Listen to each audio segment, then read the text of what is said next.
Hello, welcome. I'm Greg Dolan, co-founder and CEO of Keen Decision Systems, and I wanted to welcome everyone to another ReveNew podcast.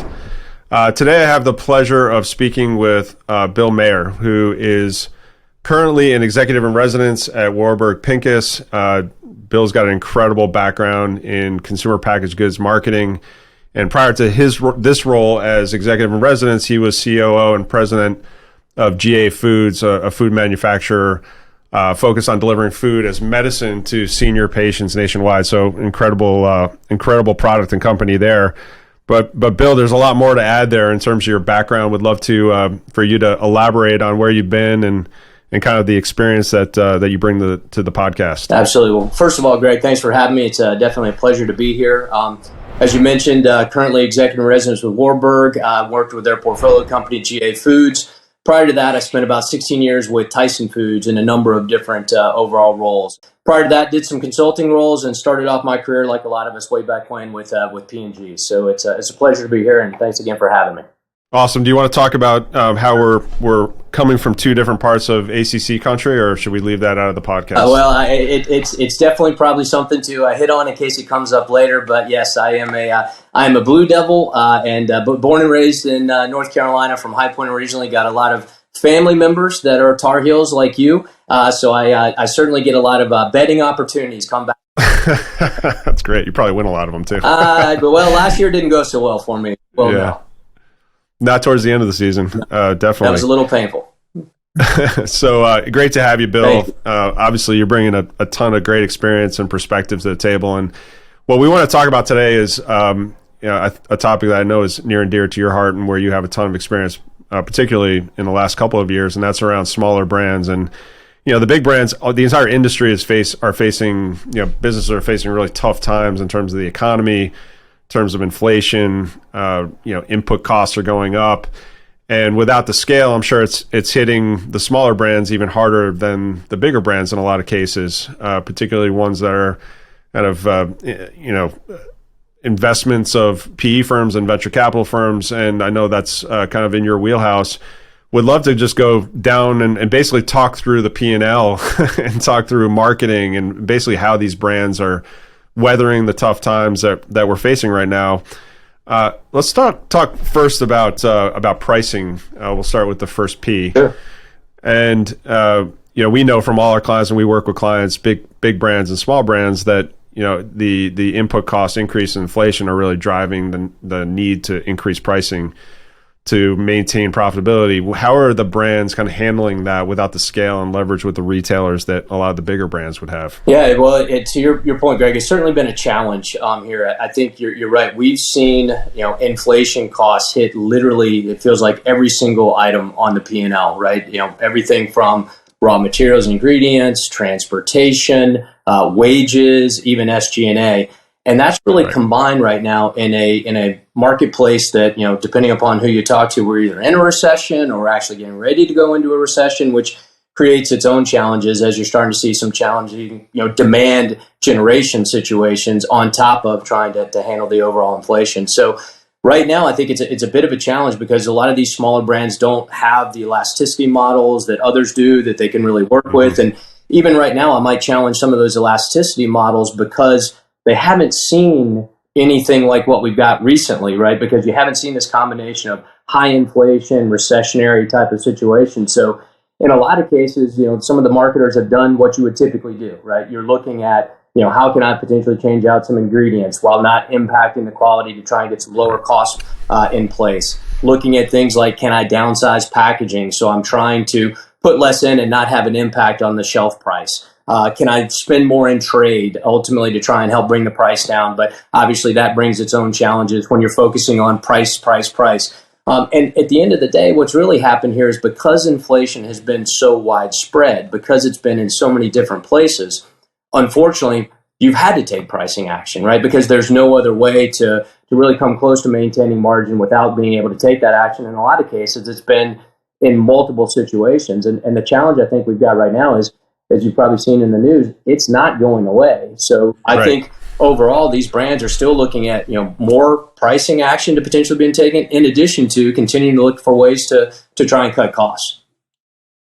Absolutely. So that's going to continue, and we know how difficult it is. I've been in the closet offices down in Bentonville trying to sell a price increase into Walmart. Yeah, good luck. Like, how do you deal with that as a small business that's trying to justify price increases with, you know, some of the bigger retailers out there? Yeah, at the end of the day, you got to walk in with the same data that some of the big players are walking in with, that shows here's all the things that we're actually, you know, trying to offset, right? Because as we talk about, it's literally in every single place, right? And yes, they're sympathetic to that, but I think they're also looking for, you know, not just small brands, but big brands as well, to figure out ways to offset that. And so I think that's where you're starting to see a lot of people, while they're still trying to put price increases in, are also paying a lot of attention on the cost side, right? And so as we think about, you know, what all of these small businesses are looking at and what they're trying to do, you know, it starts with your overall raw materials. They're looking at, you know, from a procurement perspective, can I do anything different here? Can I take some of the complexity out and try and take more volume into certain places? It'll give me a little more pricing power that will help offset some of the price increases that they've been seeing. You're seeing transportation. People are trying to get less trucks on the road. Can I put more on one individual shipment so I'm not paying as more? Can I ship it differently to try and drive that? From a wage perspective, right? You're seeing people look at, are there ways to automate so I can actually take some of that labor out? And unfortunately, right now, you're seeing people, you know, going towards the layoffs. It's not just in tech now. You're starting to see that show up a little bit in CPG as well. And so I don't think marketing, unfortunately, is going to be immune to this either in terms of what we're looking at from a cut perspective, right? And that says, all right, well, what is the budget going to look like next year? I think as you and I have talked separately, we know that the non-working is certainly something that people are paying a lot of attention to. Are there things that they can push out? Are there things that they could skip? Are there things that they could just, you know, try and delay having to do right now to try and put as much into the working media as you possibly can? And you don't want all that working media to just turn into, well, I'm trying to do everything on trade, because you still want to be able to create that demand longer term, especially as we're staring at a bit of a recession. So the key for me is, you're going to have to take pricing, but you're going to have to look at costs, and you're going to have to change how that spend actually works from a cost perspective. So you're also going to have some tools that help you really understand, are you spending in the right way?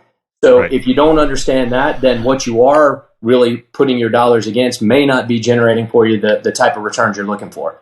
Absolutely. I mean, all of it kind of plays into the decision you have to make to try to maintain your shelf presence and maintain some kind of trajectory in terms of revenue growth while maintaining your costs. And, you know, we always, you know, we sold a price increase in, it was always, hey, we're going to, you know, spend behind it, continue to build the brand. We're going to continue to make sure it turns on shelf, and that's going to be supported by marketing. And we know, as we've talked about, marketing is not immune to the cuts as well. So how do you think about kind of right sizing the spend and making sure that you're demonstrating that you're spending in the right areas, you're driving the right kind of effectiveness that's necessary to support the business in the right way, in particular as you're taking price and you're more expensive on the shelf? Yeah, I think it all goes to, you know, looking at the effectiveness as you're looking at where each of the spends are going, right?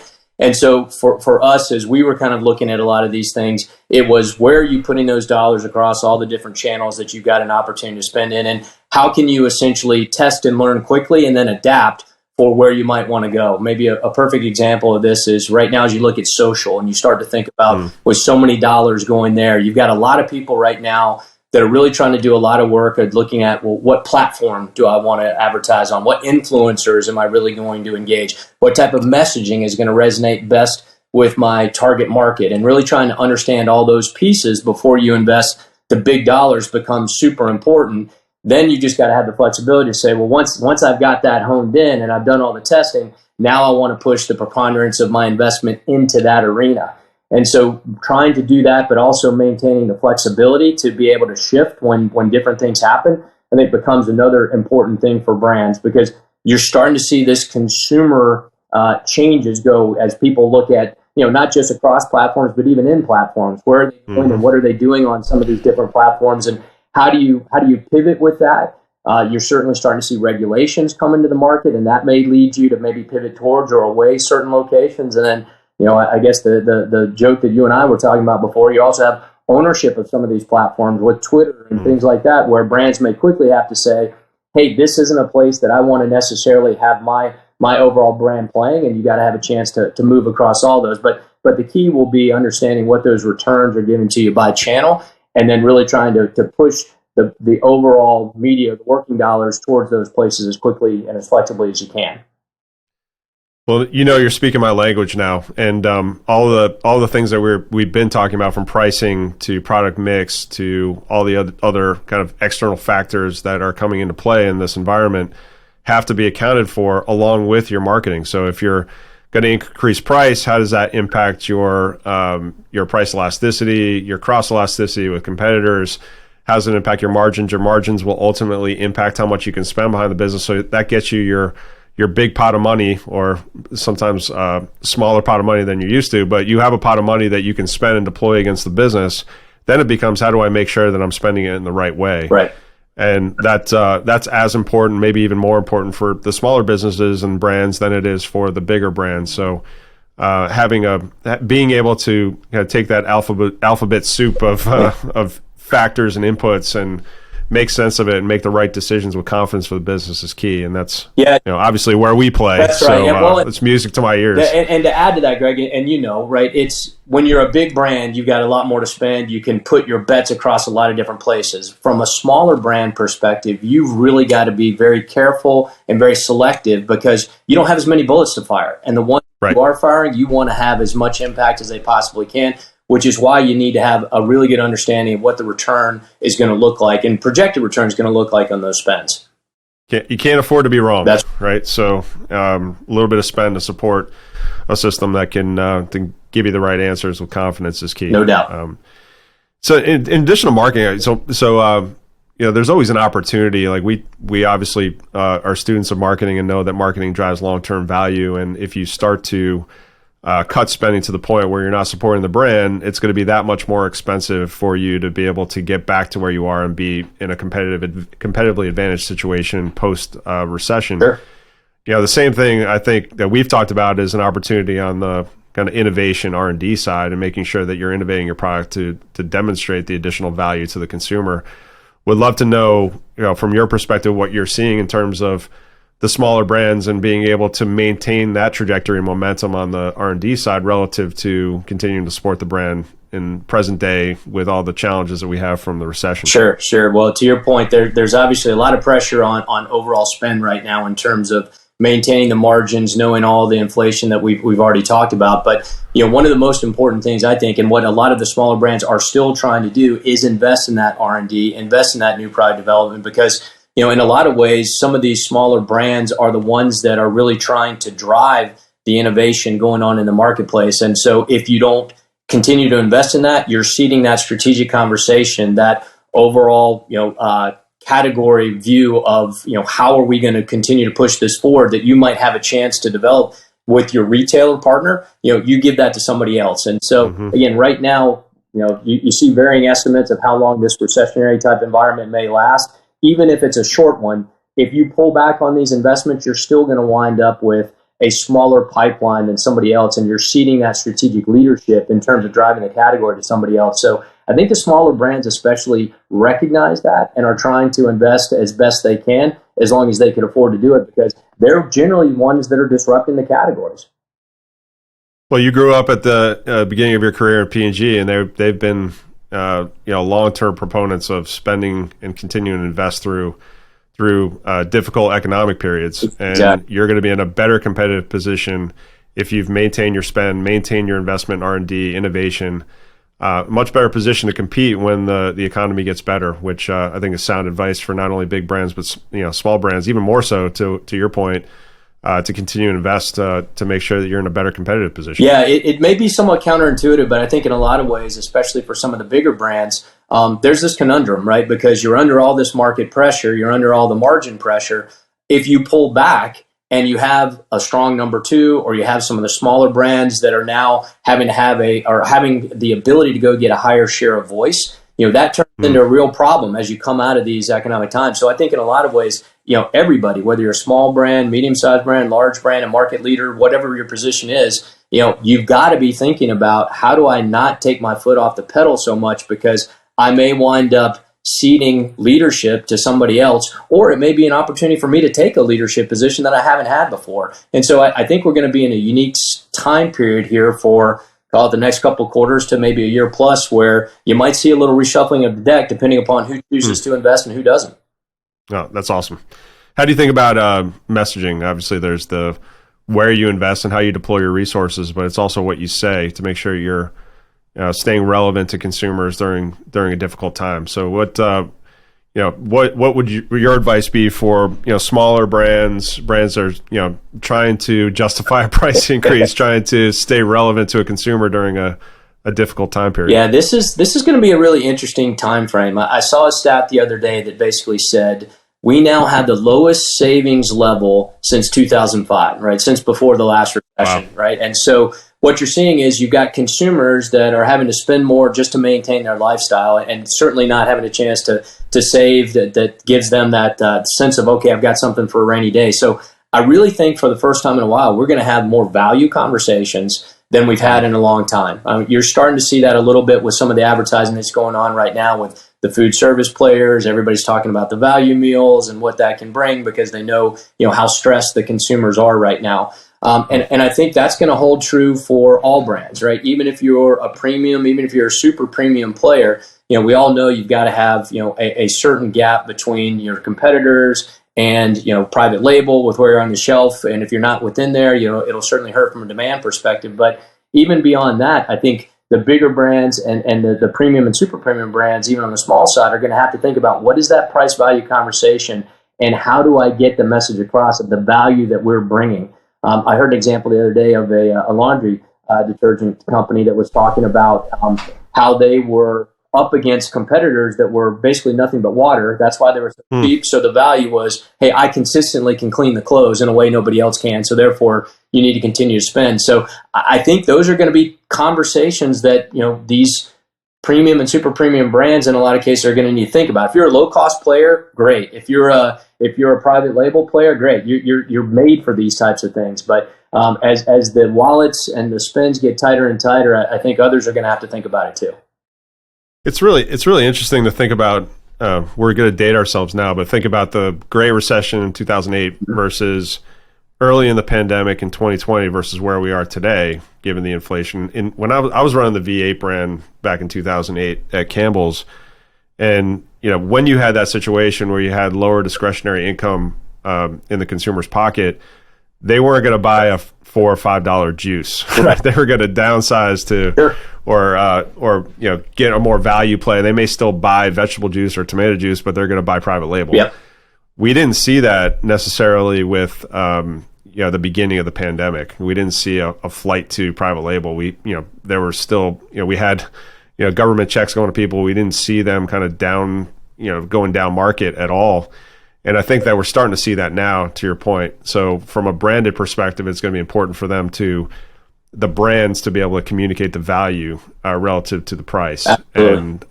And because you're going to see kind of the retail brands and private label probably grow share over the next year or two at the expense of the brands. Yeah, and I think it's interesting because of all the checks that went out from a COVID perspective. You actually saw some of the savings rate rise because of that. And now as you're starting to see the lower levels that we're getting, as people aren't feeling as comfortable because they don't maybe have as much in the bank to fall back on, I do think the spending patterns, to your point, will wind up changing versus what they were in the beginning of COVID. Absolutely.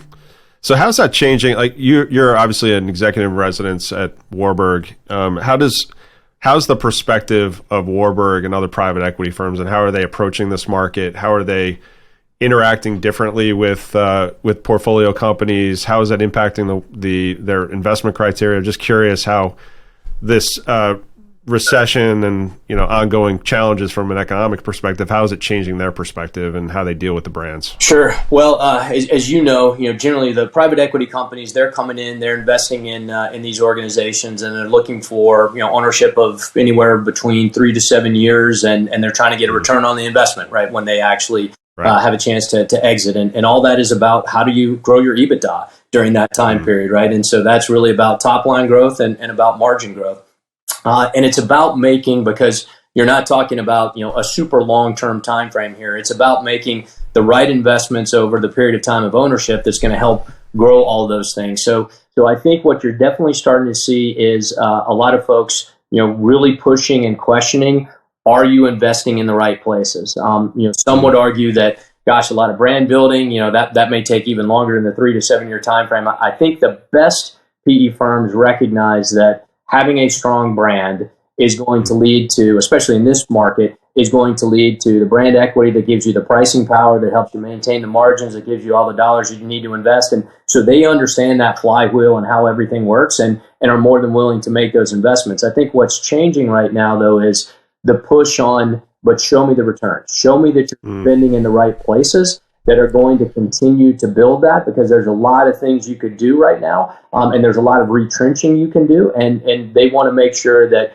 those returns are still going to be there, because again, there's a time horizon that you've got to hit, and you want to make sure that everything you're doing during that time horizon is ultimately leading to the higher EBITDA, which leads to the higher overall exit. So I think it's definitely pushed around the returns, but not unwilling to continue to make investments, but being fairly cautious on new investments that you're making right now, just to make sure that the return will be there.